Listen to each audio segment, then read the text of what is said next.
sige. Hello guys, sa gabing ito, katatapos lang namin mag-session bilang pag-aalaga ng ating katawan. So patuloy namin dinid-develop na magkaroon ng muscle. At hindi lang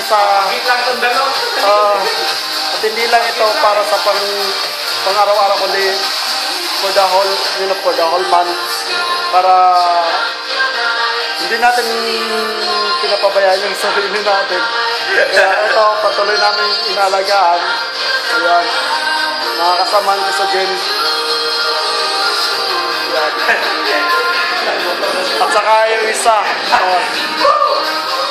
Kaya guys, subaybayan nyo pa yung mga susunod na video.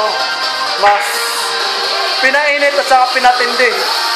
Kaya abangan nyo guys. Yan, gaano kalalakas yan. Bye-bye! Bye-bye! Bye-bye! Mwah!